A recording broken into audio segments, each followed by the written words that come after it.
తెలుగు వంటలకు స్వాగతం. ఇప్పుడు నేను మీకు చూపించబోయే వంటకం కాలీఫ్లవర్ మంచూరియన్. అంటే కాలీఫ్లవర్తో పకోడీ టైప్ చేయటం.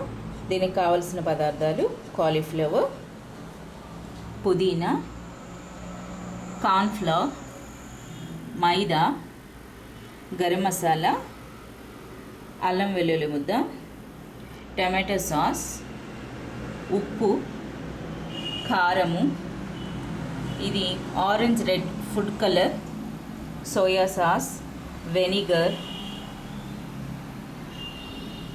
చిన్నగా కట్ చేసిన కొత్తిమీర, చిన్నగా కట్ చేసిన కరివేపాకు, ఇంకా ఆయిల్, నూనెలో వేపుకునేటందుకు పకోడీలా వేపుకోవడానికి సరిపడిన ఆయిల్.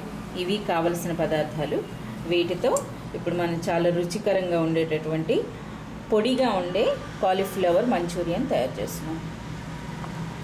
ముందుగా కాలీఫ్లవర్ని ఈ విధంగా ముక్కలుగా కట్ చేసుకున్నాక బ్లాంక్ చేయడం, అనగా వేడి నీటిలో బాగా మరుగుతున్నటువంటి నీళ్ళను బాగా మరిగించి స్టవ్ బంద్ చేసినాక ఆ వేడి నీటిలో ఈ కాలీఫ్లవర్ ముక్కలను వేసి ఒక 2 నిమిషాల పాటు ఉంచి తీయాలి. ఆ విధంగా చేస్తే ఇందులో ఏమైనా పురుగులు అలాంటివి ఉంటే అవి పోతాయి. నెక్స్ట్ కాలీఫ్లవర్ కూడా మంచి రుచికరంగా తయారవుతుంది, ఉడికి మంచిగా తయారవుతుంది. దీనే బ్లాంచింగ్ అంటారు. ఆ విధంగా చేసి పెట్టుకోవాలి.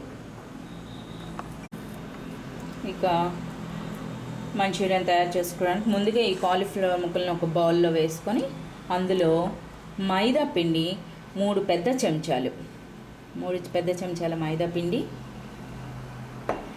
కార్న్ఫ్లోర్ 4 పెద్ద చెంచాలు,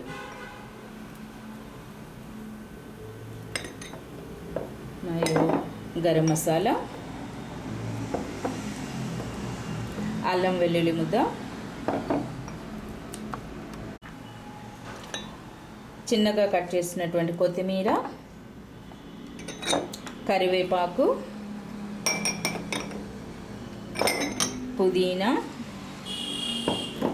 ఎండు కారం లేదా మిరియాల పౌడర్ కూడా వేసుకుంటారు, మరియు రుచికి సరిపడా ఉప్పు,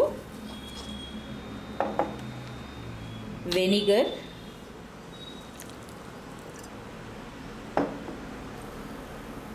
ఒక 2 చెంచాల సోయా సాస్,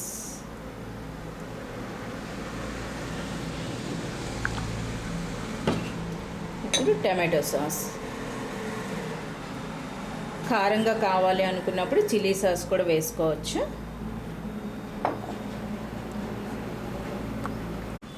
ఇప్పుడు చివరగా కాసింత ఫుడ్ కలర్ కూడా వేసి మొత్తం అంతా కలుపుకోవాలి. అవసరం అనుకుంటే కాసిన్ని నీళ్లు కూడా పోసుకొని కలుపుకోవాలి.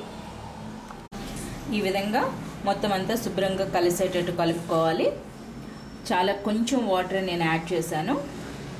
ఈ విధంగా మొత్తం అంతా కలుపుకున్నాక ఇప్పుడు స్టవ్ వెలిగించుకొని ఒక కడాయి పెట్టుకొని వీటిని వేపుకోవడానికి సరిపడినంత ఆయిల్ వేసి వేడెక్కనివ్వాలి. ఈ విధంగా కడాయిలో ఆయిల్ వేసుకున్నాక వేడి చూసుకోవాలి. ఆయిల్ వేడెక్కినాక ఇప్పుడు ఒక్కొక్కటిగా ఈ కాలీఫ్లవర్లను తీసి ఇందులో వేయాలి.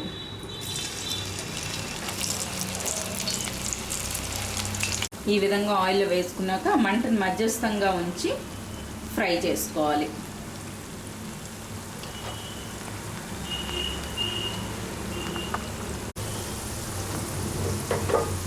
ఈ విధంగా సన్నని మంట మీద ఫ్రై చేసుకోవాలి.